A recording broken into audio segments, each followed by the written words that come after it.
Do you want to add a reaction video or overlay a second picture over your main video?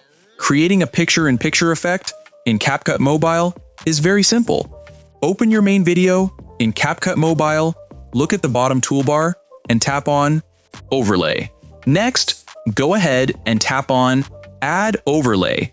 Choose the video or image you want to use. Tap on Add. At the bottom right corner, your overlay clip will now appear on a new layer right below your main video. Now, use 2 fingers on the preview screen to resize your overlay clip. Simply drag and move it to any corner you like. Here is a pro tip to make your overlay look like a pro reaction video. Tap on your overlay layer. Scroll right and tap on Mask. Select Circle to create a clean, round facecam frame in seconds.